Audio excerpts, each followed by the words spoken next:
Hey, welcome to Real Talk, episode 193. I'm Todd. This is AJ, and we're back. Hello, folks. Welcome to the show. Let's have a good old time today. Sorry for that gross sound you heard. As you can tell, or may not tell, AJ and I we're battling. Full of mucus. Right? The day we have our nice mics that pick up everything. Oh, I know, right? Is the day that we're going to sound so disgusting. Oh, to yeah. everyone. So we're hoping that you guys hear a significant increase in quality because we have the best podcast mic. You ever heard of Joe Rogan? Guess what? We have the same mics as him, which means we are just as popular. Just as popular, just as big. So, hey, Joe, give us a call, man. We'll sit around, play some pool or something, right? Yeah, man. Pool's Anyway, fun. guys, I'm going to be honest. You know what Real Talk is, and if you don't, you might as well stick around and see. There's a link if you want to ask a question about God or life, the Bible. Click it, www.theremnant.life/real-talk. If you put that question in, hit submit, it goes into our database instantaneously and anonymously so that you can ask the questions that you feel uncomfortable asking other people. I can tell that I sound nasally. Me too, man. I get it. It's terrible. I'm sorry, guys. You're going to be grossed out all day. So before all the comments come up, they're nasty. Ew. Why are they doing that? Gross. Anyway. You know why. I can't help it, man. It got even worse since we started. I told you right before we started filming, my ears are I can't hear as well because I try to blow my nose, and now my ears are in that weird place where it's like airy. There's a trick I found. Grab your ears right here by the end of them and not pull them and go in circles.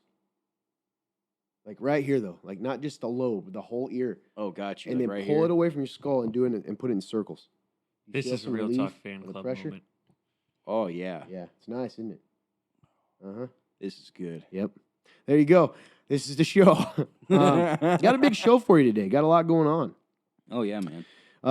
Real Talk Fan Club, the real ones, you know who you are. Thank you so much for your support. By the way, you guys are part of the reason we got this new equipment that I'm pretty sure you're going to notice a significant sound difference, right? Absolutely. According to you guys. Oh, yeah.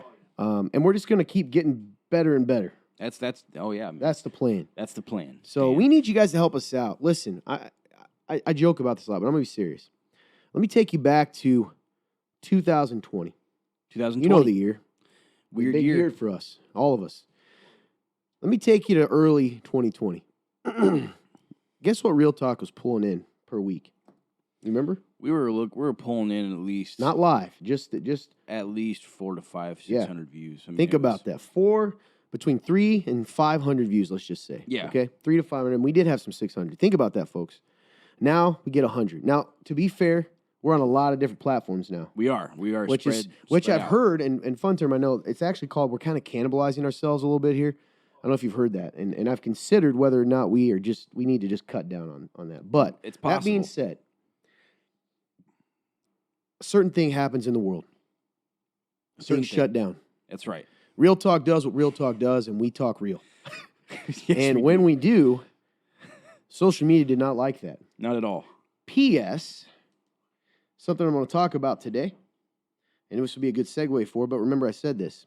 Everybody mocked us, not everybody, a lot of people mocked us for the term shadow ban. Guess Yep. what's happened?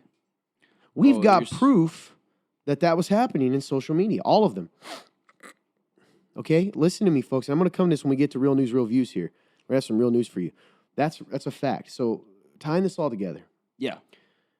Once we did that, once we talked about things and shared, we literally, the next week went. It's true, man. Now, we've built back up, thankfully. We've slowly been able to get back up. But part of it is we need you guys to share the show, man. Share the podcast. Share the video. If there's anything that encouraged you about this show, or, I know some shows lately. Listen, we're fully aware that our qualities went down in the sense of, it's been a weird year for us, too. Has been. A lot of challenges. We've been weird and goofy at times.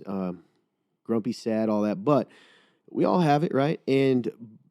But that being said, if this impacts you or you look forward to it or questions get answered for you that have helped you in your faith journey, regardless of whether you're a believer, a Christian, or you're not a believer, and you're just someone looking, would you just do us a favor and share this and invite, and maybe even do more than share, maybe even text it to specific people and say, hey, check this out. I think you'd like that. Because I know when, Fun Turn will do that or you'll do that, I'll do it to you guys. When we send something to friends, it's way more likely they're going to listen. That's true, man. So we need your help. We want to grow this show, man. We want to get, there really isn't a show like this. People can say what they want. There isn't.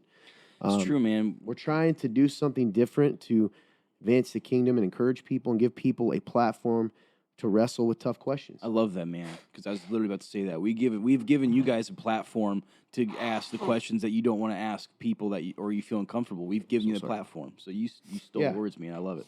So that's that. Help us out. But real ones, you're awesome. Thank you, guys.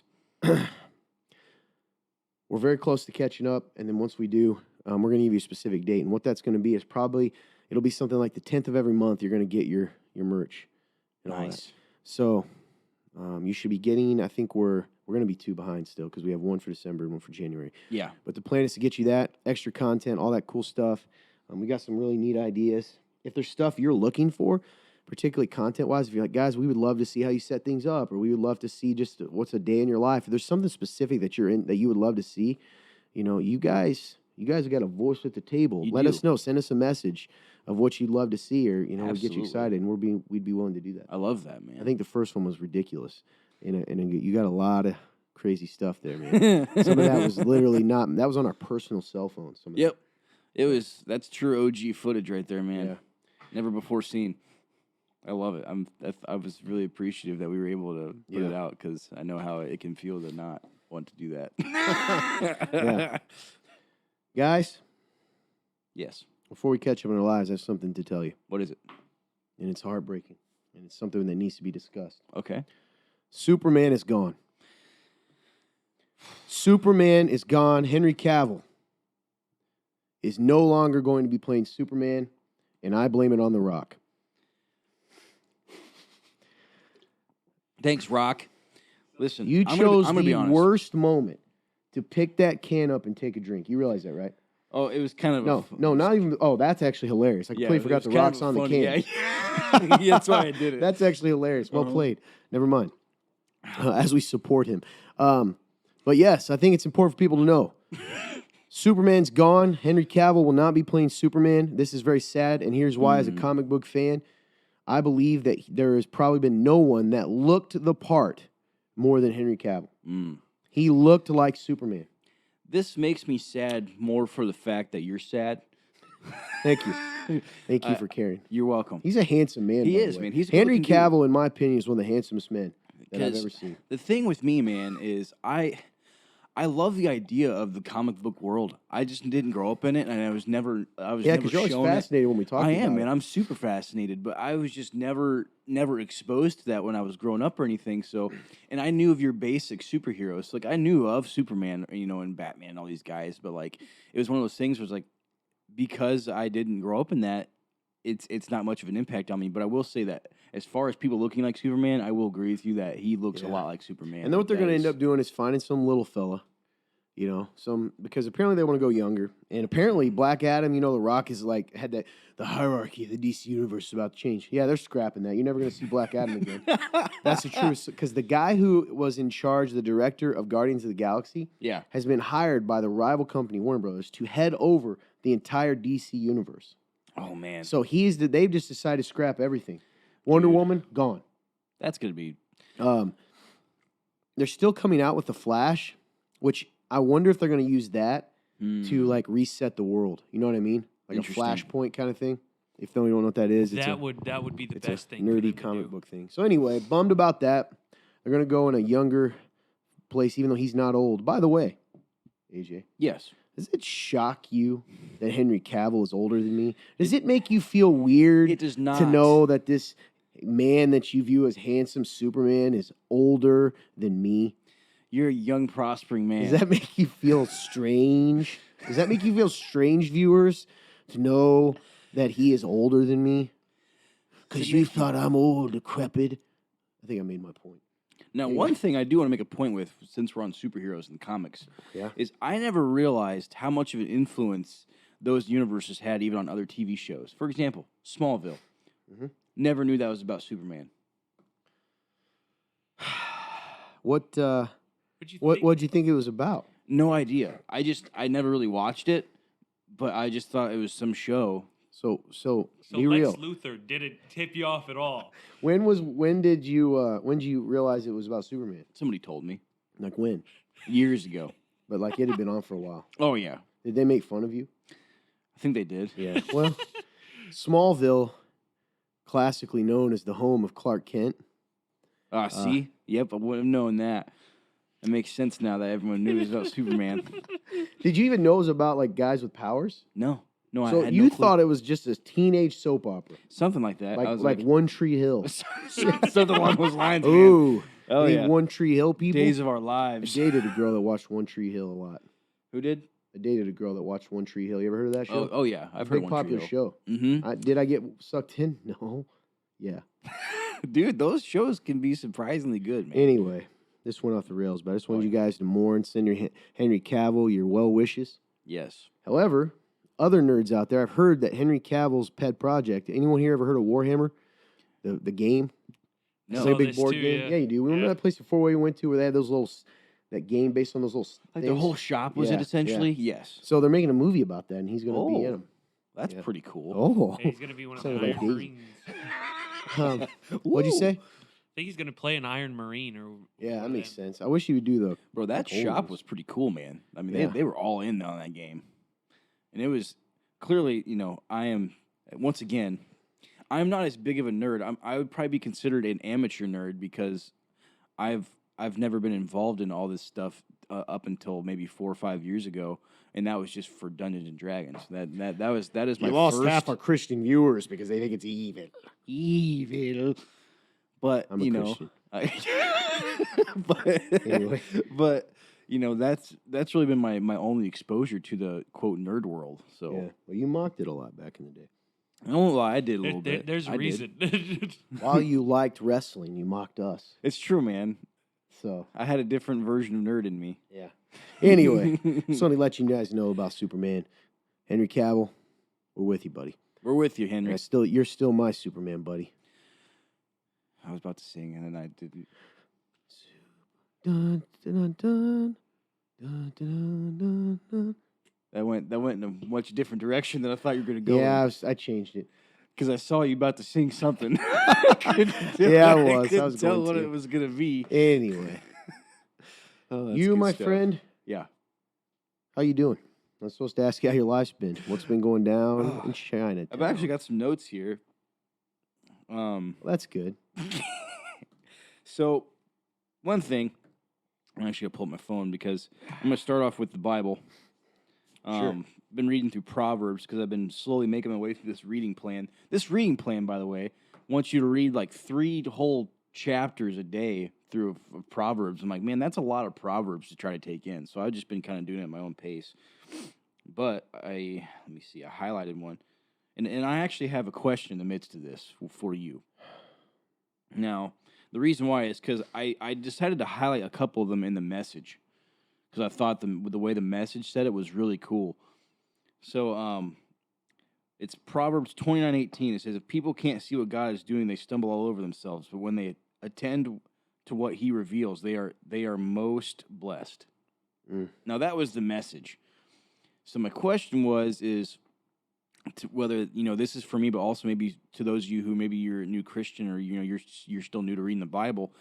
Because when I first started reading the Bible, I read the message. That's all I read, Yeah. and you told me probably not to. No, it's not anything wrong. I just said it's compared to other things. I think the message is really good for certain things like this. Like Yes. So like my question is I usually tend to read ESV. Mhm. Like my Bible's ESV. But I feel like at least through this, like when I was reading, the message was making so much more sense to me that I read most of it in message. Is that wrong? I think it's certainly not wrong. I think it's good to compare it sometimes. Mm-hmm. And you know enough about this, like take 1 Corinthians 16:13, where the translation, seems like it's not a huge deal. Courage versus act like men. Be courageous, act like men. That's just a verse, by the way, that is changed. So I don't think there's anything wrong with it, man. I think it's good to I think it's really good what you said. If it helps you understand something, Yeah. great. But it doesn't hurt to compare it just to see what the difference is. You know what I mean? Absolutely. Because I guess I can read it real quick in ESV. Let me put it this way. The reason being, certainly the ESV is much closer to the original text. You know what I mean? Absolutely. And that's why I was again, wondering. it's the heart of it. Oh, where'd it go? I lost it. Never mind. 29:18. So yeah, it's certainly, and the word wrong is very like I don't like that word because it's definitely not wrong. Or you know what I mean? maybe like it's not preferable. Yeah, I would. I've done it before just to see how it makes a section sound. You know what I mean? Or like Mhm. what does it look like? Yeah, man. But But anyway, that's cool that it spoke to you. yeah, it was really good because it talked about like it made me think of myself because I know if y'all have been watching the show, I go through these bouts of like doubt and I don't see what God is doing in my life or other people's lives, and it really hinders me. So I thought that was really good. But when they attend to what He reveals, they are most blessed. And I was like, dang, it made me think about like having my eyes open. So I wanted to start with that because I know I had a question, but I don't know, man. Scripture is just so good, and like it makes me always feel like convicted that I don't read it either. I don't read it, or I don't read it with like actually reading it. Like I just I don't take it to heart. Yeah. Um, Why? What do you think that is? I think I get selfish. I get selfish with my time, or I get selfish with like how I feel. Like I get more focused on how I'm feeling about the day rather than being in the moment and realizing that this is food for me. Yeah. Like I think I turn it more into a chore than I do. Like this is part of my relationship with Jesus. I tend to not view it that way Yeah, sometimes. I get it. I was just curious. That Mhm. wasn't a judgmental thing. Yeah. Because I struggle with the same thing at times. Oh, absolutely, man. And it's like it's funny because like it's funny how there can be so many times when I read scripture that it affects me in like a positive way that I still find myself going back to those old ways of like not treating it as seriously Mm. because I'm like, dang it, how many times do I have to see this Mm. before I start to consistently, Yeah. actually do it? It's just annoying. But so that was the first thing I wanted to talk about. Second thing, man, was I was really thankful for your Christmas message, and I just wanted to encourage you. Oh, thanks, man. Yeah, I had the honor, of filming it, Yeah. and I was, in there when just listening to you speak, and it brought tears to my eyes, and it made me think about the idea of being so blessed, and like that's hard because I have a lot of self-hatred, but like the message stood strong in my heart because it made me realize, dude, there is so much to be blessed, to be thankful for, and so I just wanted to say thank you for that. Yeah.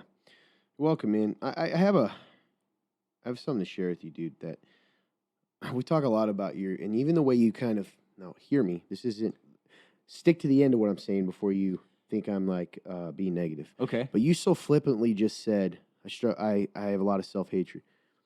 So a long time ago, I told you this story where I was praying when we first started the church that we were at. And a lady come up to me, and I was kind of raw and real, and probably struggling with the same things. A lady come up to me and says, "Todd, when you pray like that, you make me feel like I'm a piece of trash because I look up to you, and if you think you're a piece of trash, then you must think I'm a literal disgusting animal." Mm. So sometimes, man, I think you need to like recognize that people look up to you.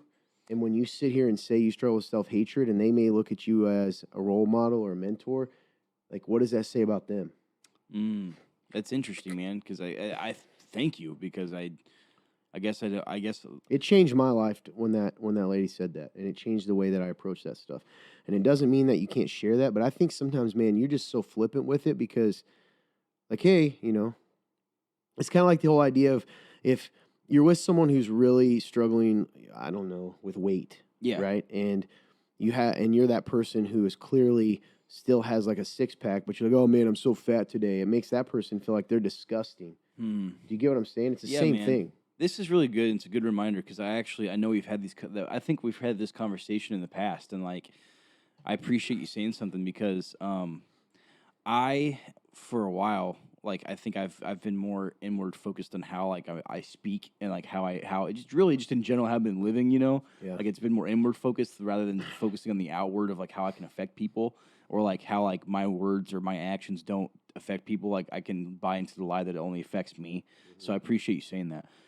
And I want to be more careful with that because like you're right, like we are in a spot of influence, and it's like, this is real talk, but also like you said, that is important. Real talk can't always be negative, man. It can't always be about how we hate ourselves. That's glorifying that same mindset that leads people to making really bad decisions, And like hiding and hurting themselves. yeah. You know, that's all we seem to talk about sometimes. Hmm. Like, if no one knew you, what would they think you are? If they didn't know you beyond this show? If they didn't know me beyond the show, they'd probably think that this is a sad guy. But hey, accept Jesus, everyone. He'll make your life, give you fulfillment. That's true. Yeah, man. You know, I don't hear you.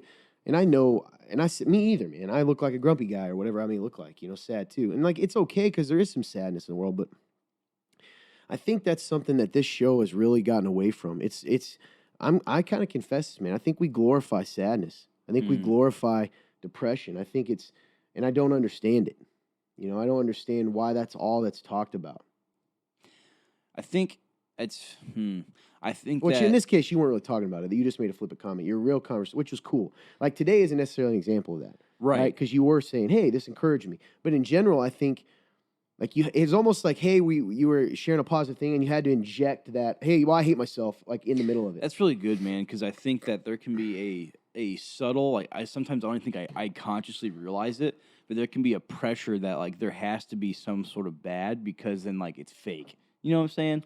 That's what I'm talking about. Like, Yeah. how weird is that? Why is it that in order to be real, it has to be negative? I don't know. Unless that's really what you're thinking, because like that's not true for me. I mean, I might even if let's say I'm sad 60% of the time, okay, which isn't true, but let's say it is, Yeah. right? Or I hope it isn't. Why would I never talk about the 40? That's really good, man. I don't know why you wouldn't talk about the 40. Because I relate to that because a lot of the time I don't talk about the 40, like in this instance. Particularly in the show. I get I know what we're trying to do. Part of it is we're trying to relate to people that are struggling. And I think that's good, right? To let people know. And I'm not saying we shouldn't be real. And like this is a pretty real show right now because we're just talking. Yeah. But I do think that's something that people that don't know us, and that's not, when you look back at older episodes, I don't think that is how we were. Yeah, man, I feel like you're right. It was more of like it felt more celebratory. Yeah, it's a good word. Thanks, man. So- and that's even just like reflecting my own like how I used to be on the show. Like I agree with you, man. I think I was a lot more positive, and I was seeing God moving a lot more than I am currently, and I think that's why this stuck out to me. The thing is, you're still pretty positive in your day-to-day life. Like you're able to, even though inwardly you might be, you know, feeling down. Yeah, You're still really good, let's say, compared to me, at being, you know, more positive in the way. It's just interesting. Just something I want to bring up about both of us, because and the thing people don't realize too is, for instance, typically we film this show on a Tuesday. Tuesday's a rough day for us. Yeah, in general. I know it is for me. long days. I barely sleep. Mm-hmm. All of us. You know, it's just just something to think, guys. Switching gears. Yeah. Coming back to what you said, because you mentioned, I asked why, and you said time, and this is so weird and cool. So, you know that I've been looking into this time sadness thing, right? Yeah. But I also stumbled on this guy today. This was today. I haven't even told you guys. They were interviewing this young guy. It was this social media thing. I have no idea what it was. And it said, and it started, so the interviewer's like, so you're retired at 37? The guy's 37, he's retired. Wow. And he goes, he just caught him on the street. And the guy goes, yep. And he wasn't arrogant. And he goes, well, you know how'd that happen? And he's like, well, I got into computer science, and I started up a couple tech companies, and I sold a company to Shopify. Oh, wow. And then he ended up working for Shopify after he sold it to him, and then he kind of made some big money in some other thing, right? Yeah. But none of it sounded bragging. He was just explaining what happened. So that's not the point of this. So the interviewer then says, you know, man, because apparently this whole deal with this channel or whatever is they interview people on the street. And he goes, you seem a lot more like relaxed than most of the people that I interview. Like you're a lot more present. And the guy goes, and it's true, the guy was really calm. He goes, well, I think I really buy into let me back up. He said, I think a lot of people are into this hustle and bustle, grind hard all the time is money type thing. And he said, what I've realized is, you know, I don't use my time to get money. I used my money to get time. Ooh. And the concept behind that is, and I've heard it before from other successful people, is That's how they view it, right? Their time is their most valuable thing, which is why they found out ways to become financially independent so that they can spend their time doing the things they want to do, right? They get to decide how they spend their time. Here's what my point is. It's not even about wealth, though there's something in that. Yeah. Because not everybody's going to get to do that, retire at 37. But what I will say is that's rare. it's kind of what I'm saying, man, is time is valuable. You've probably heard people do this whole analogy of if I said, do you want $1 billion, would you take it? $1 billion? Yeah. Why are you even overthinking this? Oh, If I absolutely, came and I'll asked take you it. if you want to, okay, $1 million, Oh, either way. 500,000. Yeah. What if I said, okay, I'll give you $1 billion, but you have to give me your right finger? I'd probably do it. Okay. What if I said, okay, here's $1 billion, but tomorrow you're going to die? Wouldn't do it. Yeah. Why? Because, I mean, there's no point in that money. But that's how you live. Right? And that's how we live a lot of times, is we live like tomorrow is not valuable. Even though we just said if someone came and said, I'll give you money, but I'm taking tomorrow, we wouldn't take that deal. Now, apply that to us that aren't rich, and some of us out here listening is like, how much of your time do you spend dreading tomorrow? Dang. How much of your time do you spend saying, I just can't wait till the work week's over so I can get to the weekend? And we talked about this the other day, and maybe I said on the show. So you're literally saying you're living your life for 2 days out of 7. Man, dude. And that is such a... Yeah. And I think, so when I was thinking about this guy, this rich guy, right? I was like, Yeah. okay, well, clearly we're not in the same place as this guy. But I do think, and I've thought this for a long time, what I'm about to say. I think that we get trapped in the way culture tells us to be that isn't always even necessary to do. So say you're out there right now and you work in a factory and you have to work from 4 to 3. Yeah. Okay? That's just your life. Or 4 to 2. I don't know. Every day, Monday through Friday. A lot of people, they do this, right? They work from 4 to 2. Yeah. I'm going to and if this is you out there, I'm not shaming you. I'm trying to like think about what I've thought. Because I've worked at a factory before. I get this. Oh, yeah. So 4 to 2. You come home, you sit down, you quote rest. You think about going somewhere, but you're so tired, right? You eat dinner, you watch TV, then you're like, well, I have to go to bed at 8 o'clock or I'm not going to be able to get up in the morning. So you go to bed. Yep. Okay, so you have, let's say by the time you get everything done, maybe 3 hours, right? That's it. And then you're dreading tomorrow and you go to sleep and you do it over and over again. Is that really life? Versus, let's say you had to work 4 from 2. You can't change that, right? Which is why, if you look up success, and I told you guys this before, particularly men, all the top successful men in the world, meaning financially, business-oriented, do you know what they say the number one thing is if you want to start being successful? I think of your physical fitness. You want to be a successful man in this world, get your fitness in order. That doesn't mean you have to be a fitness model, but you need to be physically healthy. Why? It all ties together. If you're physically healthy, Yeah. meaning you exercise, it's already been scientifically proven, you're going to have more energy, right? You're going to have, if you're eating right, you're all these things, you're going to have more energy, which means what? When I get off at 2 o'clock, it doesn't feel like I'm dead. I'm able to go and work out and laugh. Because Yeah, if you man. think I have 2 till, let's say you do go to bed at 9. By the way, you're an adult. Who gave you a bedtime? You know, Yourself. the idea of bedtimes as adult blows Culture. my mind, man. There are people I know, good friends of this church, and they may get offended, like, well, I gotta be in bed at 8. I have to. Like, I understand if you're tired, but sometimes you're not tired and you're going to bed at 8 because some magical, invisible mommy or daddy told you that you have to go to bed at 8 or you can't get up in the morning. That's Yep. not true. Take it from me. You may not feel great. You can function with little sleep. You can't. Not long term and not healthily. That being said, I'm sorry to rant, but you get what I mean? Absolutely. So, like, I think there's people out there, it's like, man, going back to time, like, you're wasting your time, man. You're wasting your time. And for you even, like, you're wasting time being sad about time. Me That's too. so Me true, too, man. by the way. Yeah, it's such an irrational thing. It's not even about it being irrational. See, that's why I feel like we're not being real right now. Because I'm not talking to the real you. Like, it's irrational, but you're not really thinking about it. Like, okay, so it's irrational. Does that help you stop doing it? No. So, like, my point is, like, do you really think about that? Because let's say it's a couple weeks ago on a message that I did here, I asked the question, what's that thing that you're waiting for to make your life better? You remember this? Yep, I remember So I'm going this. to ask you this. Do you remember answering the question to yourself at all? Or were you too busy? I remember thinking that the one, like, I had a couple things, and one of them was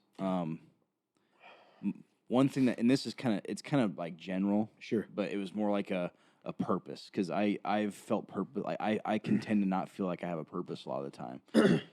You don't have a purpose, okay? That's what it feels like a lot of the time. Yeah. What are we doing here? Hmm. What are you telling people? What is this? Like you, so something. Oh, yeah, this is really real. We should not do this. What I'm about to do. This is being too raw. We're on a show talking about God, while you just said, "I don't have a purpose in life." Now, I'm not picking on you because I Yeah. do the same thing, right? You know I do the same Yeah. thing. I'm just trying to share with you, I guess, to encourage you or like help you these things I've been thinking lately for myself. mm-hmm. Because okay, so what would be a purpose? So a purpose would be like having this thing that I know is like that I'm striving for, like having like a goal. It's like a tangible thing. Yes, because a lot of the time I feel like I'm floating. So Okay. it's like, Well, what would that be? What would be an example of that if you had to make one up? It doesn't even have to be attached to your normal life. Just like what's an example of a purpose for someone else? like, and like I would say like a career, for example, like actually like pursuing a career. And for me, that's hard because I tend to, I can tend to kind of get cold feet a lot of the time when it comes to like picking a path and going. So like, I would say that's a good example of that. So like when I say like having a purpose, it'd be like, man, like actually picking that path and going and committing, because a lot of the time I can get that cold feet and I get scared, or I get worried. So that's one thing. I would say that, even as a kid, I've always wanted, a wife and kids. It's funny. I always kind of went back and forth between like wanting to live that crazy, music life. For those of you who've listened for a while, I used to have the goal of like wanting to go on tour and like, go tour America and like do all this stuff. And like so there's one side of me that's wanted that. And then I've also wanted the wife and kids, which to me has always felt like it conflicts a lot of the time. But, So if you thought, Lord forbid, you knew that you had 3 months to live, would you worry about that purpose? no, man, I'd probably Why not? Because time is so short. Okay. Here's the only difference, man. You know you're going to die. You just don't know the day. That's true. Now, I'm not saying that to mock it. So, because you're a man, you want a purpose. I don't think that's wrong. Yeah. I'm just asking things I'm asking myself. So, you said career, getting married, and all this stuff, okay? But you've been around long enough now to see some of our friends and people we know get married, people in our church, just close friends. Yeah. What ends up, does it fulfill them completely? Absolutely not. But isn't it ironic? So I've wondered if part of the curse, right, part of the flesh of this life is the realization and the desire for more and more to fill a hole that nothing in this world can fill. And I mean, we know that, right? We know it, but do we really live in that? No, I don't think I do a lot of that. And I'm not trying to I hope I'm not coming off negative. Not at all. Because these are things I'm thinking too, man. So going back to your purpose and a career, okay, well, go get one. What are you waiting for then? I think that I feel like God has given me everything that I've ever wanted, but I'm still terrified of it. So I feel like I've found what I've wanted to do, but I've been very like jumpy with it, or like that's not the word. I've cold feet. I've still had cold feet about it. All right, now I'm not picking on you, but I'm going to tell you sound crazy, and I'm going to tell you why. Yeah. This is what you said. Tell me where I'm wrong. If I had a purpose, I need a purpose in life. Okay, God's given me a purpose. Mm-hmm. And I've rejected it. But you just told me that that's what you're waiting for. Yeah, it's kind of a weird conundrum that makes no sense. I'm not mocking it. I think that's us as humans. We don't make sense all the time. Mm-hmm.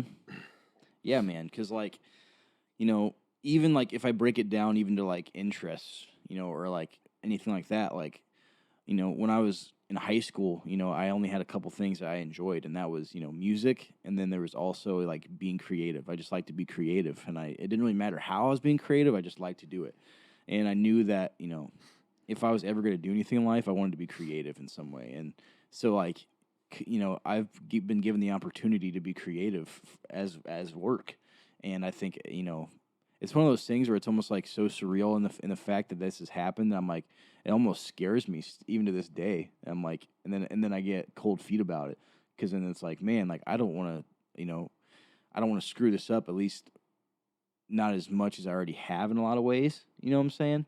So it's like, I think I tend to like not dive in still a lot of the time because I still get that cold feet and it scares me. So then when you're preaching and like you ask that question, right? Like what is that thing? And then when I say like it's almost like I doubt that I know God's given me everything I wanted, but it's like I doubt that I can hold on to it. Does that make sense? I mean, I think it makes sense, man. Yeah, I don't know. I don't want to keep going on to it, but it makes me just keep asking questions because I think that you're in this circle, like, and a lot of people are. So I think it's cool that you're sharing in this circle that is so irrational because you don't want to say what it really is. The fact is, you don't believe Jesus. I mean, we can sit here and dance around all I want, but like if I ask all these questions to try to get you down to it, it's going to waste time. At the end of the day, you don't believe what it says. That's I mean, true. that's what it's right because he's giving everything I wanted, but I'm supposed to hold on. And the first thing I'm going to say is like, I don't understand. Like, why do you think he would give you something that you don't have the capability to hold on to? Now, I get it, right? I don't know, man. Sometimes I think it's interesting talking to you, but what I love about your openness is I do think you speak for a lot of people because the cool thing about you is you're at least aware of these things. You're not just living out of it. You're able to articulate where you're at because you're thinking about it, and a lot of people don't. So I do think that's a really cool thing. And listen, I'm not judging you because I can be there. What I think sometimes the difference between me and you is I think that I'm not saying one's better than the other, but I think I can just admit that at the end of the day, mine's based on faith or lack thereof, and it's like yours never seems to come to that. I see what you're saying. Yeah, like I don't get there. Yeah. Well, I don't know. Because I'm just trying to pretend I'm watching this show, man, and to me, I think it's just going to leave people confused. But we're going to give them answers about their life. Yeah. You know what I mean? Yeah. Because I think it's awesome if we're showing people the real us and that we wrestle with the same things, but all we're doing is telling them there's no answer. Like I think sometimes inadvertently you're telling people there's no answer. So the message that it kind of gives is, "Hi, life sucks, but hey, you'll die and go to heaven one day." Yeah, and that's definitely not the message of the Bible. But is that what you think? I don't know because I know I've experienced so different than that. Like I've experienced what it is to have purpose. I have experienced those things. So it's like I think for me I've been wrestling through like a hard time. But are you wrestling? I'm asking. I'm not being a sarcastic punk. I'm saying if you're wrestling, then you would have to have some answers for yourself. So here's what I mean. Like when I'm when you're wrestling with something, you tend to have some answers that you give yourself, even if they don't fully make you feel better. Does that make sense? Yeah. You just seem to sometimes, and we all do this. I know I do, and maybe some of you guys out there do too. We'd love to hear from you. You end up saying the problems and telling yourself you're wrestling through it, but you're not actually wrestling through it because you're not seeking an answer. You're just saying this is the problem. So it's like So like we've talked about the Kairos moment before. Like, are you really going through it all? No, and I see what you're saying now because I think you're right. A lot of the time I will get to these places and then I just accept them for what they are and not trying to figure out like that there is like something different. There is an answer and then I don't. Well, you've given an answer. This is life. It sucks and there's no hope. I see what you're saying. And I'm just going to like wait until I have like brief moments of happiness. It's what it seems like. And I'm not being a punk. No, man. I don't think you are at all. I do this at times as well. Like part of me being able to say this to you is certainly I get it. You can't control how you feel, man. And I'm not trying to beat you up because you feel what you feel. Yeah. What I'm trying to encourage you in is you got to come up with an answer, dude. Like you have to start, and I think all of us do. Otherwise, this doesn't make any sense. And that kind of ties in with something I'm going to talk about in a little bit, like I want to bring up, about these Muslim,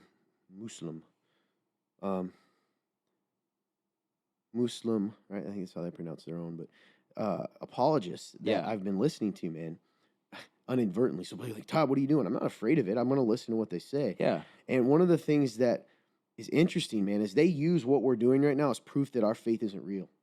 Hmm. Oh, wow. They don't sit around and have the questions, at least outwardly, you have and I have. So do you think that's because We're too emotion-based in Protestant Christianity. We're hmm, too focused on emotion, that is me, right? 100%. And we don't like non-denominational.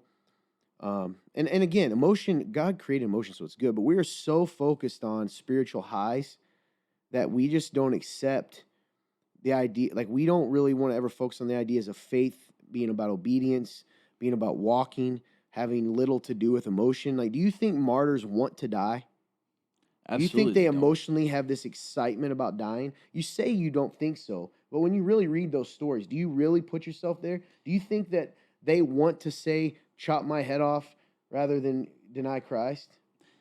I think our generation is obsessed with emotion, and I think that's what's led to so many of them leaving the church. And I'm not saying this is you because I know you, Yeah. but I think, and I guess I'll say this to a lot of people out there. Not just our generation, by the way, that's a lie, but we just were seeking spiritual highs. So life is like this. Hey, I have this like cool service or cool music, emotional, spiritual high. Crash, everything sucks in life. Spiritual high. And it's like when I look at the Bible and I look at the way, right? They called it the way, following Jesus. I don't see that, man. I think that, dude, that's so good, and it makes me like it's making me think about like my own like walk and like my journey, Yeah. and it makes me think about like, I think you're right about the whole like belief, like when it comes down to it, like I don't believe what the Bible is telling me to believe all the time. Well, maybe I'm making this more, like, I hope I'm not complicating it for people. These are just things I think about myself, so I don't Yeah. mean to like mess with you. I'm just trying to, I don't know, man. I don't want you to have to constantly live there. And I feel like we are kind of in a loop. And I feel like it's unfair to people if we don't dig into this and we don't sit here and like show them, what we say off camera. Because this is the kind of conversation we have camera. Like, do you really want to stay in a place? Do you think Jesus wants you to focus on the fact you hate yourself? Like, you really think that he's sitting in the room and you just throw out, man, I struggle with self-hatred and move on. Like that is something that he is pleasing to him? No, because like you said, there's no hope in that. Well, I mean, what are you saying about him? What's the cross? That wasn't enough. Like, if, I mean, if you're missing the point. You're a piece of trash that wasn't worth him saying. So why'd he die? Saving, I mean. Now, again, I don't want to get on the other end because emotions are real. So, like, what you feel is real, dude. Yeah. Right? And I'm not saying that you have to, like, you're a bad Christian if you feel this way, guys. That's not what we're saying. What I'm saying is we've got to, like, it goes for all of us. And I struggle with this too. You know this. I struggle with being down and sad sometimes. Yeah. And that's why when I meet people, like Triple B, right? He's a big fan of the show, who just has a joy, man. And he would tell you himself he wasn't always like that. Or I think of a Bethany, or I think of these people we know who are joyful people. And their circumstances aren't always perfect. I guess I won't talk about you anymore, man. I guess I'm tired of telling people, to believe things that don't seem to be evident in my life. And I've got these apologists from other faiths going out there and converting people. I mean, and I get almost angry, like, because I've always said this: if Jesus isn't real, then following this faith that we do, this culture we do, is ridiculous and crazy. Like, you're crazy to be in this if we don't believe this. You're right, though. You are. But everybody would say I'm right. But they keep doing it, right? Like, yeah. Me too. I guess, man, like, for you, for the people in the show, like, I'm tired of hearing us talk about that with no answer. It makes me, so, like, it's making me reflect a lot more on how, like how my journey has been since I first, since I first started coming to church, and how, my walk has been, and like how, the journey has progressed. And I think that it makes, so this is, and I think this is an answer, and maybe you can help me, because I think this is an answer. But like, And I don't mean to speak for you, dude. Like, you know what I mean? Like, I'm not trying to corner you. no, I'm trying to. you're helping me process, man, because like I think this is a part of me that I didn't want to face, or this is a part of me that like I didn't know was there, and so it's hard for me to see.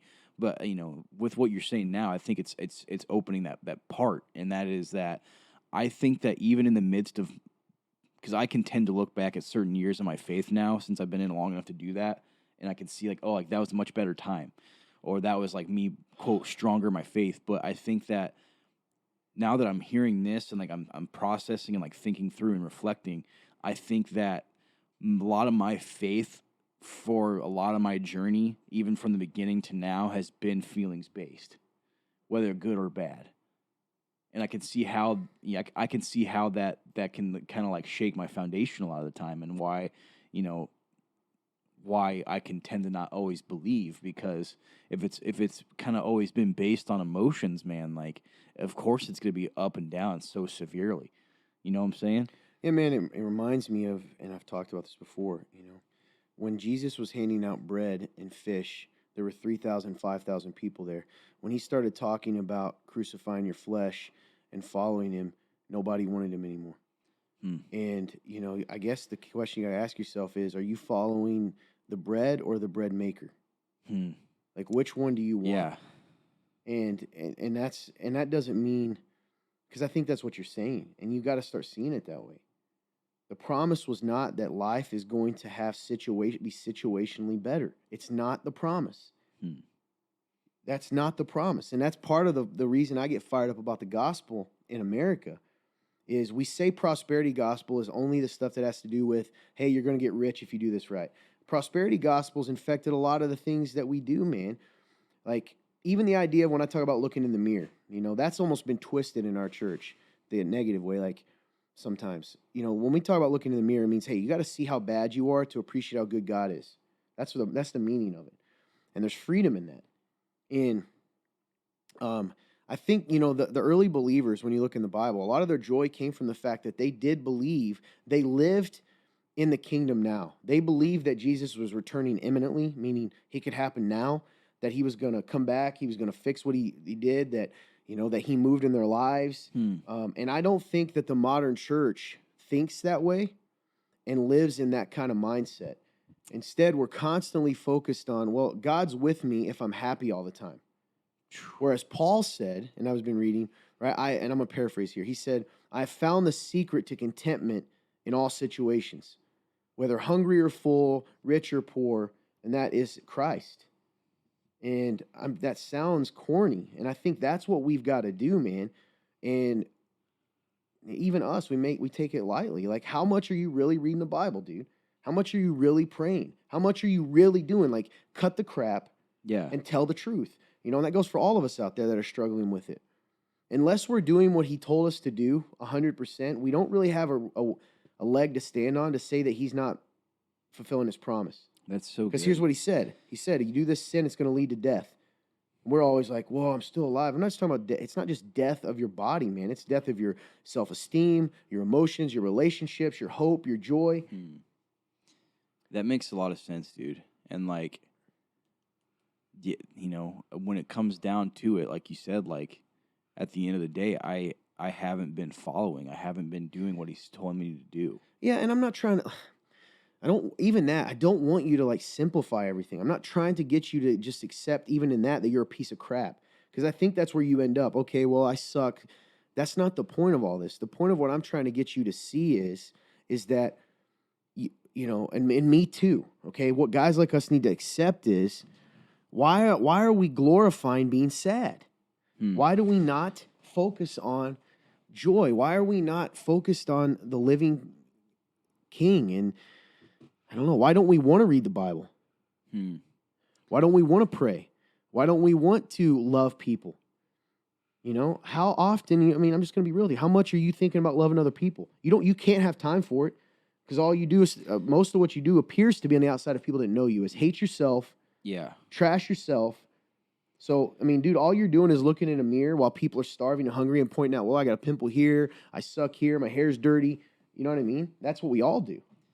Yeah, and you're right. Me too, at times.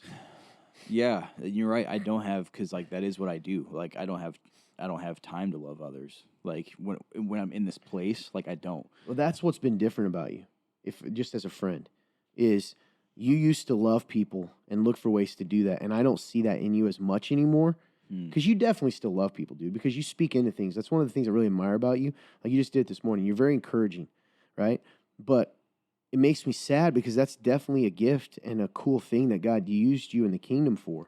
And I think me too, man. It's just hard if you focus on everything that's wrong in this life. Well, I mean, there's no room for joy. There's no No, room there's for not. happiness.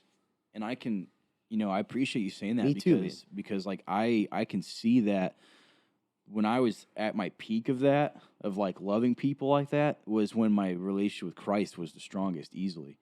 Your situation wasn't any better.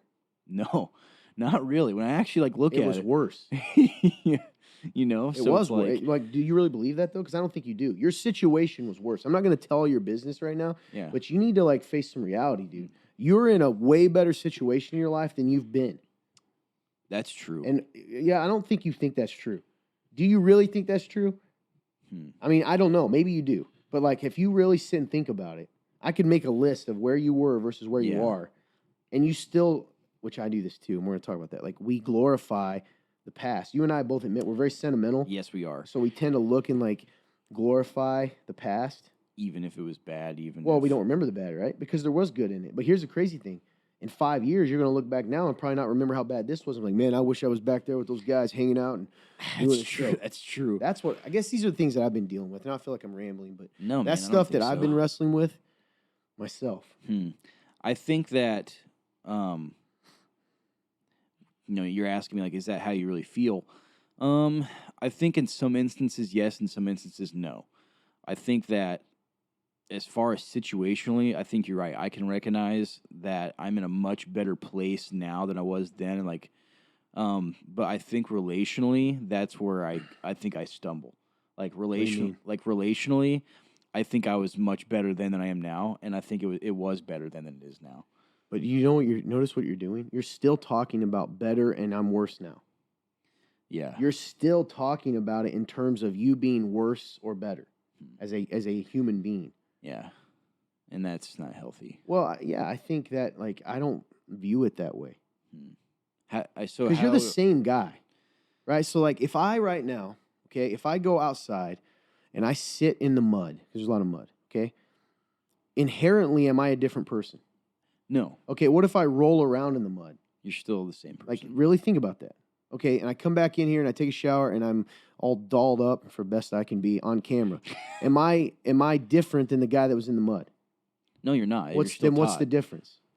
You just wash yourself off. Okay, so what's the difference? What was the difference between the two? I mean, there really isn't one. You're overthinking it. There was a difference. I was dirty and now I'm clean. My situation was different. I was sitting in the mud versus sitting in a chair. At the end of the day, my value is still my value. Right? We would say somebody who wants to kill themselves, for instance, for being in the mud is in a dark place because we recognize that their value isn't determined by the situation. And I think sometimes you're maybe, I don't know, right? Like you live in this world where your situation dictates your worth. That And yep. by the way, you're not alone. I do that. Like Yeah. I'm saying to you that I do that. And mine's typically wrapped around not necessarily my situation, but my actions. When I sin, I'm a piece of garbage, Yeah. right? Or if, and when I don't, it's that old trick we've talked about, right? If I'm good for 2 weeks, what's good? I haven't done this one thing or whatever else it is. And I think a lot of people out there, we're waiting for our situation to make us feel whole when what Jesus is trying to tell us is the situation without me will never make you feel whole. That's really good, man. And Do like, you get what I mean? yeah. And what does that mean, Todd? Okay, well, I'm saved. Why do I still feel that way? You're saved, and you hinted at this, which I think is cool. And it isn't, I think you were right. I was just kind of picking on you for the words. Yeah. The farther we get, this is what I'm pondering for myself. The less time I spend with God, the less I remember my value. And when I forget my value, then I start to judge my value based on my traits, my success, my situation, and that's why it's never measuring up. Phew, man. So that's why people that are filthy rich can still commit suicide. When we look at it, and there's people out there right now who would say, well, if I had that, I would be happy. I'm like, no, you wouldn't. Because there would always be the thing you don't have. Because outside of Jesus, right? I mean, this is where this stuff gets real, man. And I'm with you. And this is Yeah. where I'm trying to just, I'm not even going to tell you catch up on myself because I'm doing it with you right now. Yeah. But that's what I mean. And we're so at least I'm so self-focused sometimes. Yeah. With my sadness and that's all I think about. Or if the only way I don't think about it is, because I shouldn't say it's all I think about. I'll serve people, right? And I'll work. That's for me. I'll work, quote work. And I'll think about it. Keep moving. You know me. That's part of my flaw, right? Yeah. I run from it. Mm. But I don't know, man. If I knew tomorrow was my last day, would I think about the things that I spend most of my time thinking about? And if the answer is no, and I can't speak for you, but for me it's no, something's wrong. So we live in a world that's filled with self-help books, and they would tell you these things, and it's good stuff, right? Mm. But we don't actually make a change to reflect that. You're right, though. So so I don't know for you, but for me, that's where I'm at now is, what does the change look like? Mm. And there's some tangible things. Like sometimes, let's say like, you're not getting enough sleep. That could be a big thing for some people. You don't get enough to eat. Like, remember, that's why I said physical health's on the number one thing. We got to kind of take care of ourselves so that we can think clearly. Mm. But then what else changes? Well, that's kind of why we turn it into a joke. Like, I don't have fun. That's a real thing. Yeah. And when you don't have fun and allow yourself to have fun, then life just becomes another, this endless list of obligations. Mm. And then you don't even appreciate why you're doing it. Nope. Mhm. And then it's overwhelming, and there's a lot of pressure. And fun, by the way, is, well, the Bible doesn't say you have to have fun, Todd. Okay, call it rest then. It's whatever you want to call it. Yeah. Because true rest is not sleeping, right? Always. It is part of it. It's the feeling of like, okay, I don't have anything else to do right now. And I can just breathe. Yep. Huh? And like, Probably rambled, but no, No, dude, that not makes at all. sense because, Yeah. like, what have I told you guys that is? I don't know. Actually, I may not have told you this, Todd, but the thing that has changed my life recently, because you guys hit me with a bunch of stuff recently. Not gonna necessarily talk about it here because it's very, very in depth and very a lot of stuff that I had to face the reality of in my life. But the one thing that has helped me be more joyful, be more loving, and also remind me of my situation is I forgot that one of the ways I connect with God the most isn't always reading, isn't prayer. I love to pray. I love all those things. It's worship.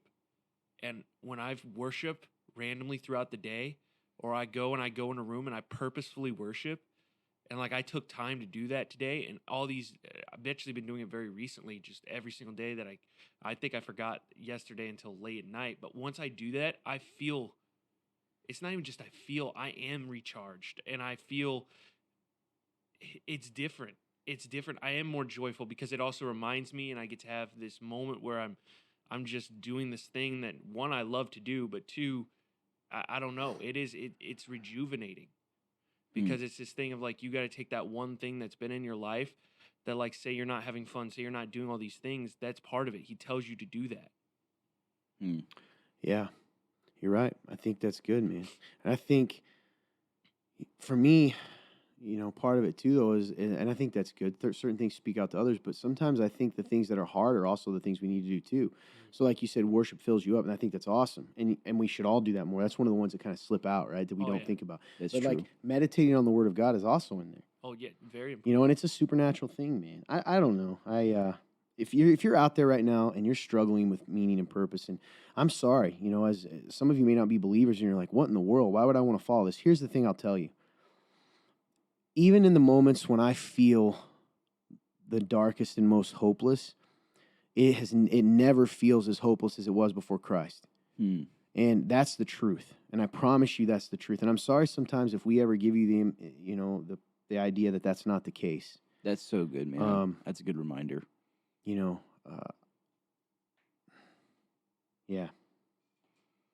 Yeah, that's a great reminder because, like, that even makes me think about like my life, and like I know like because I'm sitting here, I was the one saying like, hey man, like sometimes I don't feel like I have a purpose, but like man, I do have a purpose, like I do, and like one thing that I've learned throughout being a Christian is that God does give a purpose in everything you do. You just have to be willing to see it and be willing to obey. It's good. And like, so for me, I think I'm just buying into the lie from the enemy that there is no purpose when it's the complete opposite. And like before I was saved, I did not have a purpose. So like that was when I compare my life to before I knew Jesus to where I am now. You're right, man. There is so much to be thankful for, and like I do have purpose now. And, it's just a matter of whether I choose it and I obey, and if I'm willing. Like, so I appreciate you saying that because you're right, man. So I thank you because it made me think about that. Yeah. A lot of things to be thankful for in our life. And, I don't want to talk about this yet because it's too early and out of respect for people, but lost someone in my life recently. I know a good friend of mine, a brother who's got a family member that is really struggling with health issues too. And there's time when in those moments I realize how absolutely childish I am to live in a way as though this life is not valuable. Because as much as you hate your life, I know somebody would trade you right now for it. And that's the point, man. And it's like, I, for one, am tired of living in this culture, which it's kind of funny how this is all coming together, that romanticizes depression. I listened to some guy, I think he was on The Voice, some guy named Bodie. Some of you Voice fans might like. He's a believer. I think he was third place. And he came out with this song, and it was accidental. I was kind of doing some research for the show on some news, and he was a huge fan favorite, even though he didn't win. And put out this song called, I believe, Happy Now. And in it, he says, they asked him what it was about. And I didn't even want to look at this. I skipped the article like 12 times. I was like, who's Bodie? Who is this guy? So I look up, and he's a believer. And he said, I wrote Happy Now because I was tired. Here in Jesus, I was tired. When I look at songs on the radio, I see they romanticize depression and the idea of, quote, let's be sad together, end quote. And like, you're shaking your head, man, but isn't that what it is? Isn't that what you want to feel? In that music you listen to? Don't you want to feel sad? The question you got to, like, so what I thought was cool is, and this is where he convicted me, man, and it's not even intentional. That's why I love the body of Christ. This guy says this thing that's impacted me for the last 2 days. He said, I decided to break up with depression. I'm done with it. And he wrote Happy Now. He said, and he compared it to breaking up with a girlfriend. He goes, it was an unhealthy relationship. He goes, I still have these moments where it messes with me, right? That I want to think about it. But I'm so much better off and healthier than I was when I was living in it. So I guess the question is, man, do you maybe need to break up with depression? Like, do you need to I know I do. Me too. The idea of it. Absolutely. I need to break So how up did depression. he do it? And focusing on God. And I look down here at question number 2 that you can throw up when you do this. And I think, the only reason I'm bringing it up is directly what we're talking about. I have a feeling I know who this is, but it says, windmill-powered Christian, led by emotions, church hoppers, unstable, no focus on God. Your thoughts? Thoughts are, it's exactly what we're talking about. Yeah. And I like that he said windmill because it's kind of the same thing. Like you are operating on something outside of yourself, not an energy within you. It's the situation around you. So when there's emotion and good emotion, my wheels will spin. Yeah. But when there's not, I just sit there. Man. So I think that's really good. Whoever wrote that, that's a great reminder, and it's certainly a God thing. So a lot to be thankful for, man. And that's why I was very appreciative of your Christmas message. Well, that's why it's really cool to come back to the positive of like, isn't it cool how like that one comment, I still stick by it. But because even in the midst of you being encouraged, you had to throw that in there. It's true. And it's like you weren't allowed to just enjoy being encouraged. It's weird. That is weird. But I don't want to take away from encouragement. Can you read that again so we come back to the encouragement of it, like the verse you read? Oh, yes. It says, if people can't see what God is doing, they stumble all over themselves. But when they attend to what he reveals, they are most blessed. Well, that fits perfectly. That's why I was like, whoa. That's crazy. Uh-huh. And thanks for sharing that with me, man, because it's actually really encouraging to me. And what verse is that? That is Proverbs 29:18, and that was from the Message version. Yeah. 2918. That's pretty cool, man. Yeah, dude. And then it hit me, and I was like, dang, because then it made me think about your Christmas message, and like I was like, man, there is so much to be thankful for. And you just encourage me, dude, with that, because like telling you, it's kind of fits with what I'm saying, like where I've been too. Mm-hmm. You know, it's hard not to get sad when things happen. It's true, man. And that's one thing. Like, that's one thing that at the end, there's a few things that are key that I'm taking away from this conversation right now. One, I really like what you said when you're quoting with Bodhi. Yeah. Bodhi about breaking up with depression. You're right. Like, I need to break up with depression because I just sink into it, and that's not okay. And it doesn't represent Christ. And like, clearly, like, I'm not happy. Like, I'm not enjoying life to its fullest when Christ says I can. Secondly is like, I need to quit living out of the situations in life, you know, because it's so easy. Like, if I focus on the situations, no wonder I'm going to be overwhelmed, anxious, sad, and just sit here and not do anything because it's just one thing after the other. At least that's what it feels like a lot of the time. Yeah. And so it's like, if I'm not sitting here actually focusing on the good, like, no wonder I am in the season that I'm in, you know?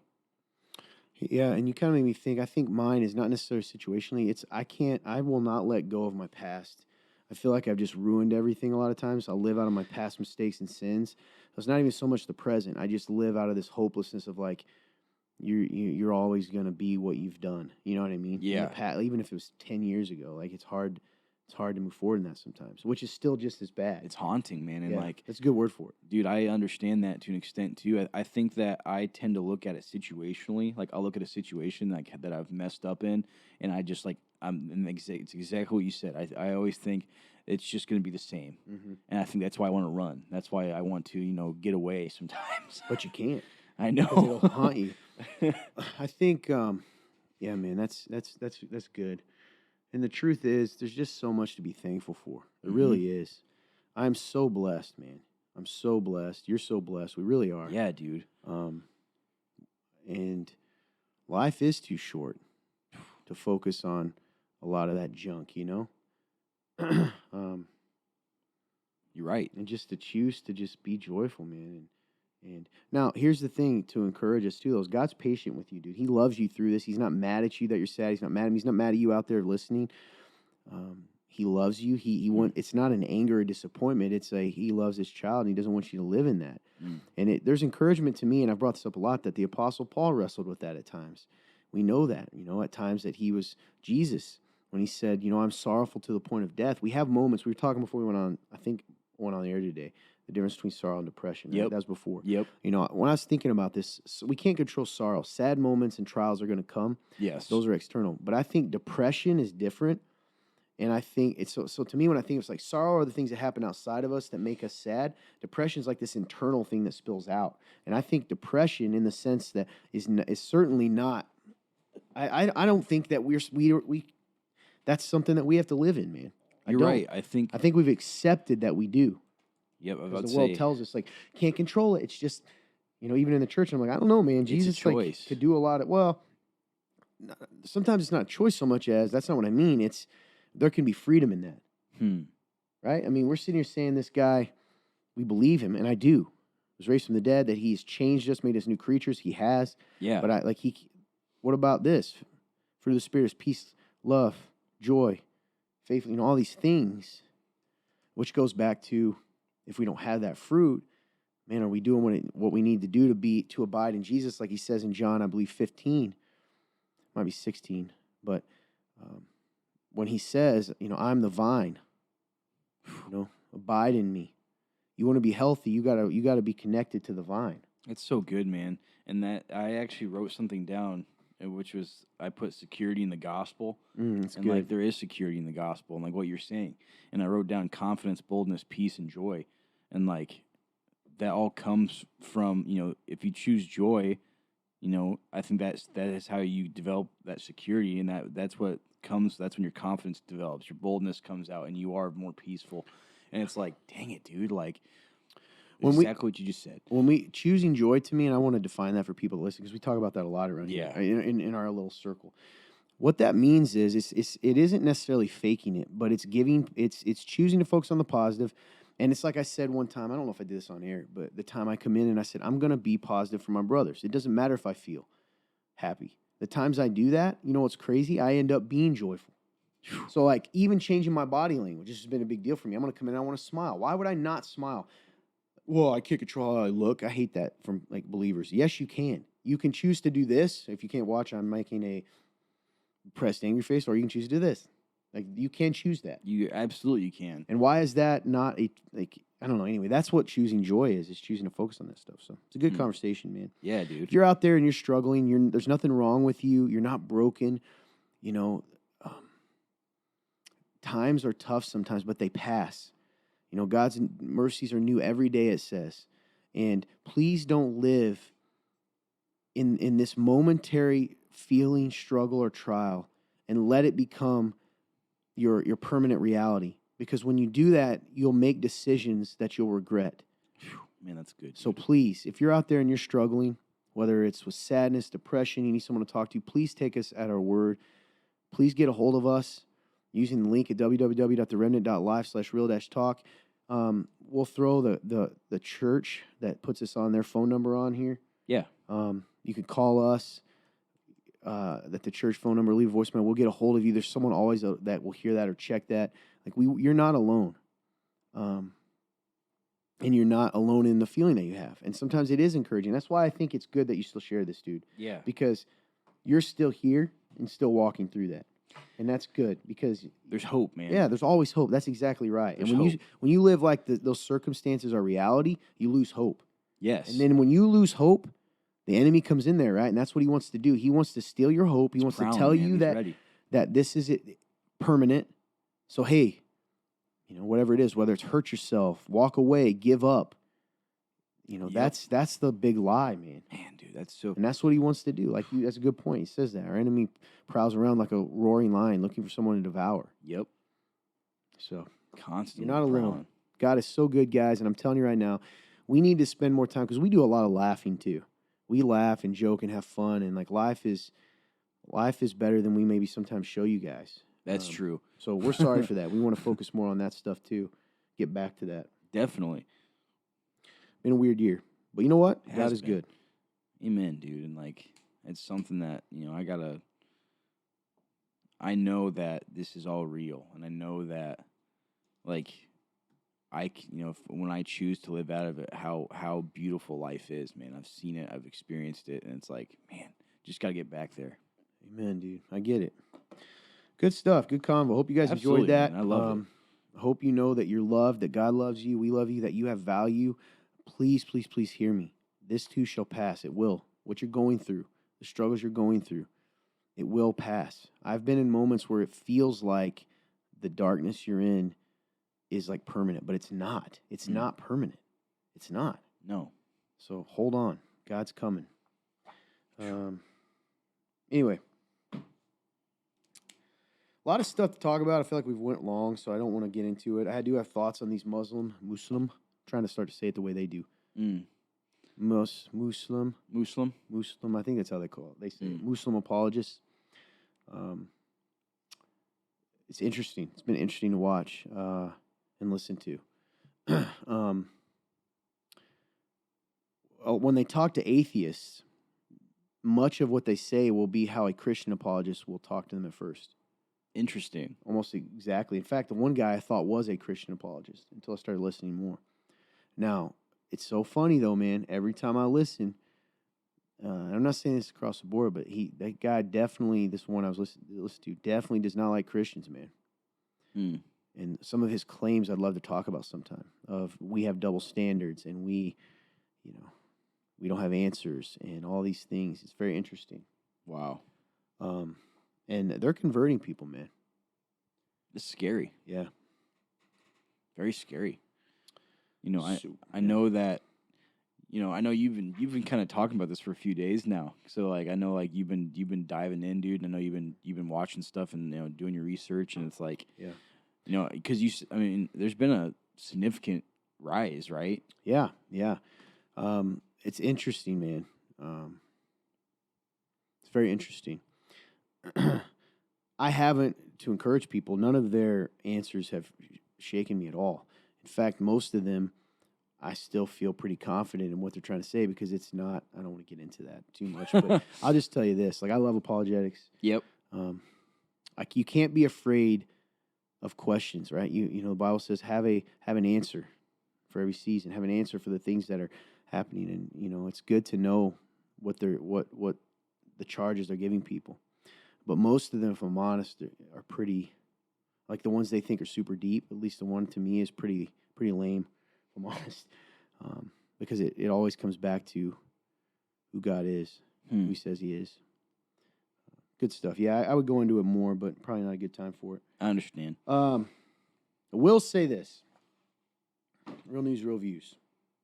I just feel like we don't have a lot of time. I understand, man. Maybe we'll talk about some of this on live. Yeah. Because there's definitely some things you guys got to pay attention to. There's some big stuff coming out on Twitter. Oh, yes. About what happened. Elon Musk owns Twitter now, if you didn't know, and he's been dropping some bombs, releasing behind-the-scenes files. These are facts. These are not conspiracy theories.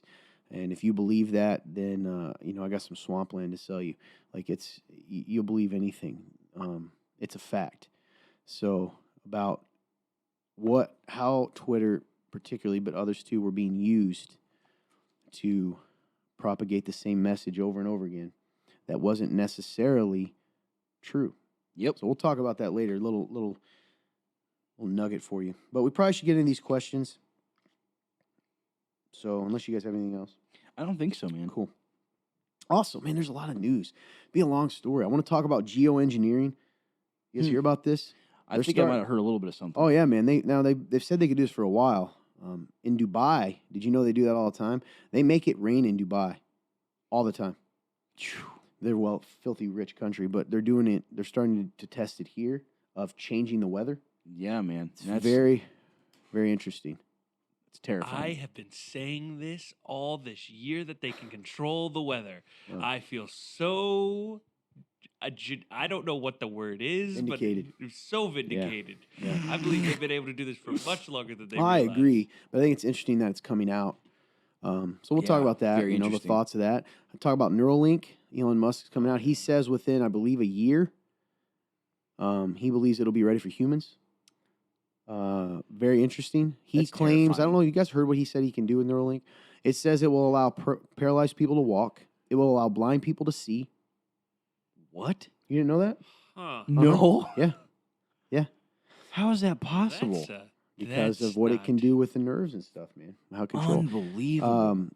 And then, but that leads to an interesting discussion for later on. All right, those are good, right? That's cool if you can allow a paralyzed person to walk. I think that's awesome. Yeah. What if you just want it so your IQ goes up by 10 points? Is that okay? At what point are we, Where do we draw the is there a line here? line to draw? Yeah. And should we consider that now? Ah, man, Hey. I would say yes. It's going to be only available to the rich at first. I mean, obviously. Well, they say, Oh, they yeah. say the first people who get it, they'll be billionaires within Yeah. a month. I'm sure. I'm sure. I wonder if Elon will get it himself. That'll be a big, interesting thing to me. be an interesting indicator on whether to get it or not. I'm sure he won't be the first one. Anyway, crazy Dude, that stuff is- going on. Wow. But let's get to some questions here and some comments. Number one. Hello, young man. That includes you, Todd. LOL. How did you guys start your day today? First focus, yourself or God. I love real talk. We love you too. Thank you. Thank you very much. Today specifically, I kind of woke up pretty anxious, so it's more myself. If I'm honest. So sorry. So yeah, today I think I was more focused on myself today. I had some car issues that I've kind of been I've been trying not to be anxious about, but I'm just naturally anxious about it because I hate that I don't have like a car. Yeah, I get it. So unfortunately for me, I was more focused on myself today. Man, that's a good question. How did I start my day today? How did I start it? I don't know. I guess if I say it wasn't Jesus, it must have been myself. I definitely did pray, and I did, but I don't know. I guess maybe it was myself. Let's see. I think we'll try to. So sorry if you guys heard my paper hit the mic. Let's see here. It says, Number one here for me. I had a random thought pop in my head today. It's so cool how many babies are at the remnant. Makes me think in a different way about how the Lord is adding to our numbers daily. Yeah. That is an interesting way to think about it. I never thought about it that way. Mm-hmm. There have been a lot. The Remnant's the church that sponsors this show. If you want to, don't know, at our church, there's been a bunch of babies born recently. We're growing in general, man. It's been wild. Dude, it is wild to see just the growth that we've been having. Scary, but in a good way. Absolutely. All right, some of these I think we might save for tomorrow. Some of the deeper ones, like the pre-mill, post-mill question there. Okay. But number 2, I already did the windmill, so I'll skip. Love this verse. Any comments? The righteous man who walks in integrity and lives life in accord with his, and it puts godly beliefs. How blessed, happy and spiritually secure, are his children after him. We have his example. That's from the Amplified. It's Proverbs 27. Chapter 20, verse 7. I think that, to me, my first comment on this is that it shows the importance of the influence you have on your children. I think that, being, especially being a man, being the provider of a family, you have such an important role in how, you influence your kids and how you show them how to live, and show them Christ and show them strength and show them, what it really means to be a man, or even if it's a daughter, you get to show them, what it means to be, a man that she would want, so it's important, man. And I love this verse because, it talks about a man who walks in integrity and lives life in accord with his godly beliefs. Like, that is so important. So that's what it reminds me of. Kind of fits what we're saying too today also, man. Just about, you got to live this out. That's when you're going to be blessed. Yeah, good. Legacy. It's been a big word for me lately. I've talked to you guys. That's what it reminds me. That reminds me of legacy. I would just jump to like probably 4. Okay. 3 verses young parents might want to think about. If you want to. So it says, direct your children onto the right path, and when they are older, they will not leave it. That's Proverbs 22:6. Next one is Proverbs 19:18. It says, discipline your children while there is hope, otherwise you will ruin their lives.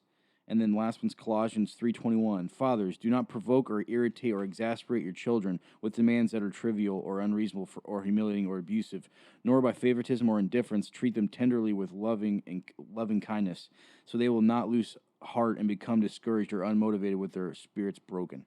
Remember, parents, you're building a legacy. That's Colossians 3:21 from the Amplified. Oh, yes. Remember, parents, you're building a legacy. Being a parent today is very difficult. The world wants to train our children in evil. We must not let that happen. I encourage you, parents, stay strong. The Bible is not a suggestion book. It is God's instruction book for living life. Preaching, man. Yeah, it's good. I like that. I think a lot of that, it's funny. Particularly in the church, the idea of disciplining children, it's like 2 extremes. You don't do it at all, or you like beat them, and I don't think that has to be that way. That's good. And I like direct your children on the right path, and when they're older, not leave it. That's talking about God. Make sure God kind of goes with that verse before. Yeah. Living it out so that you're setting them up and they see God in you, and they want to. I like follow that him what too. You just said living it out, so you're setting them up. I love that. Alrighty, I think some of these here, man, are pretty good. Oh yeah.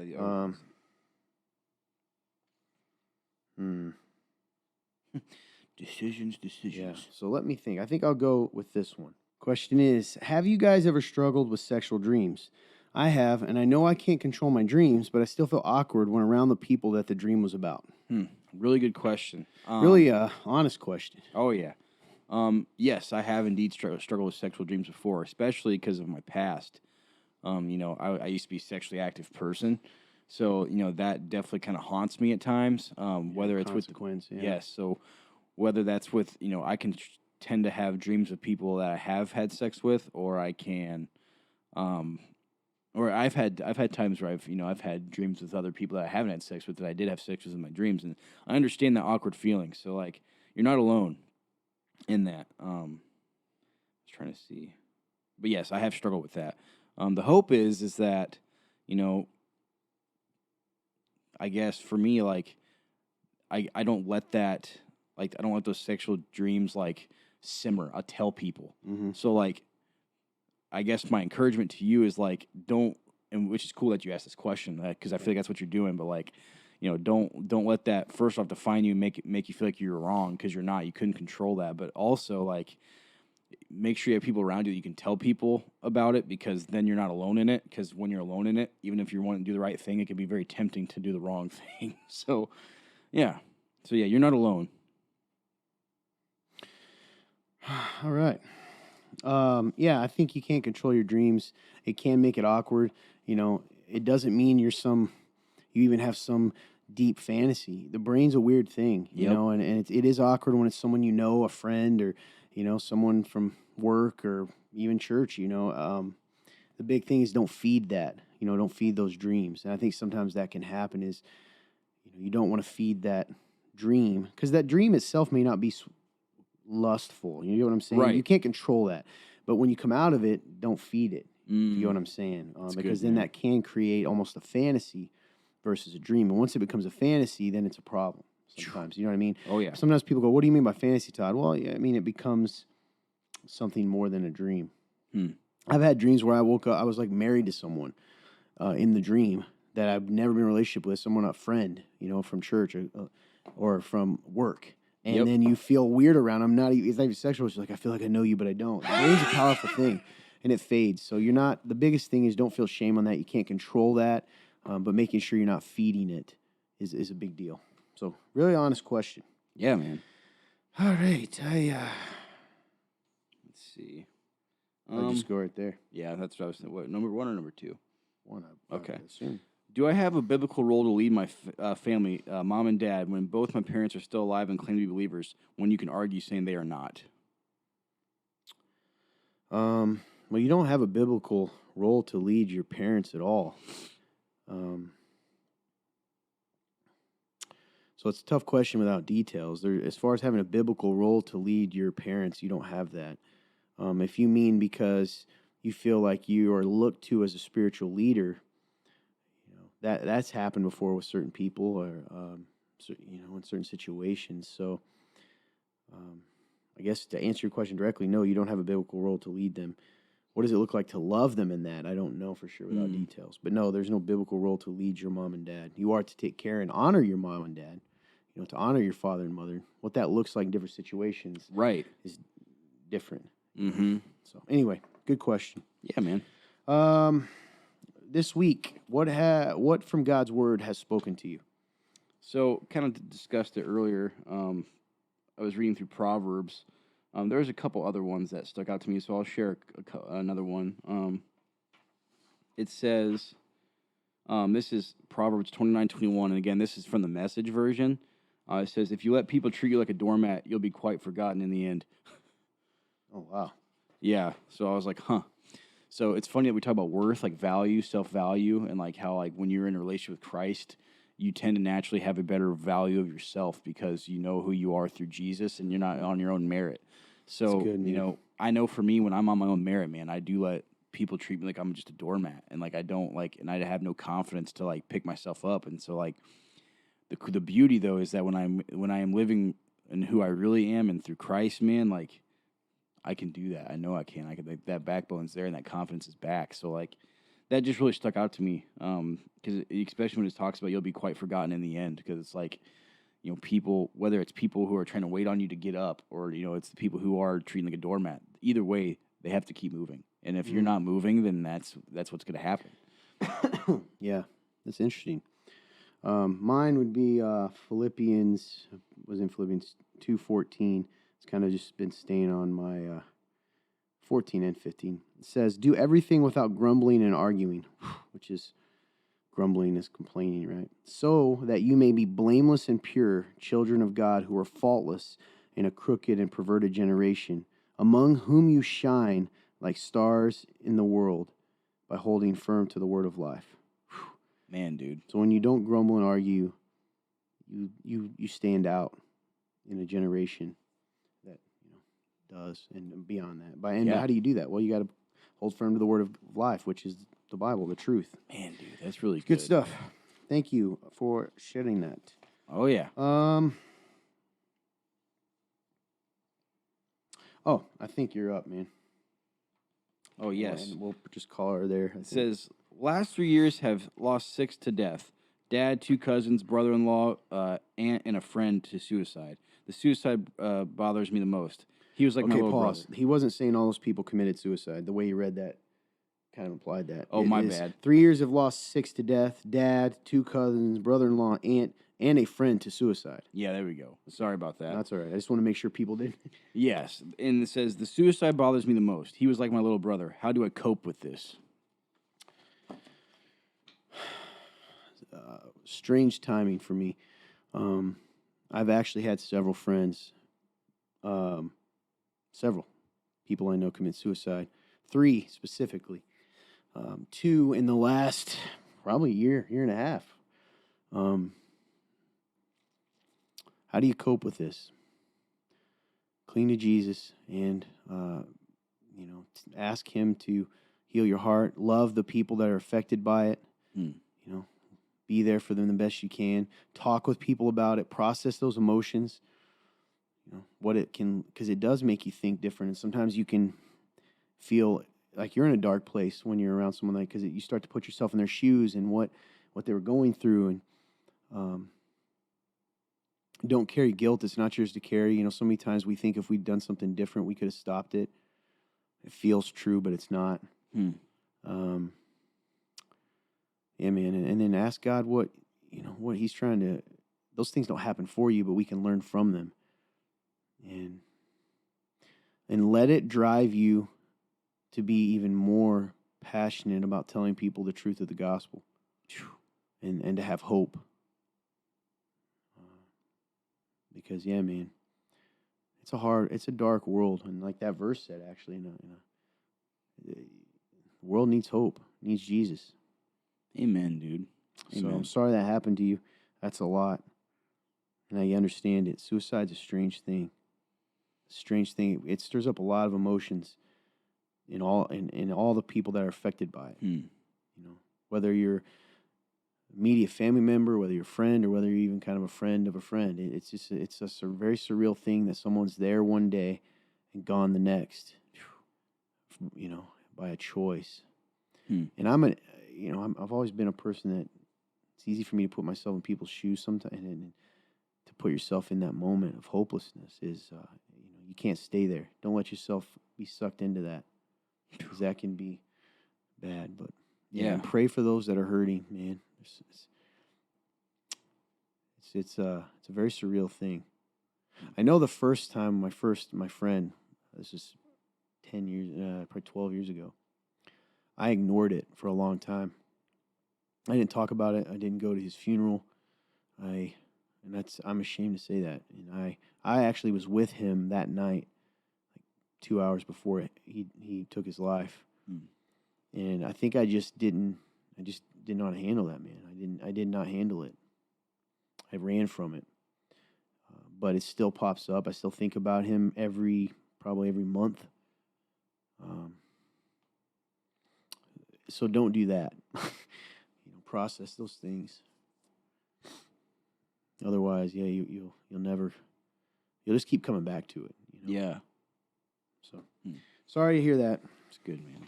Anyway, we got a long show today. We probably ought to call it. Yeah, it has been a lot of good questions. We have a lot of questions to give them tomorrow. Tomorrow live, right? Yep, live.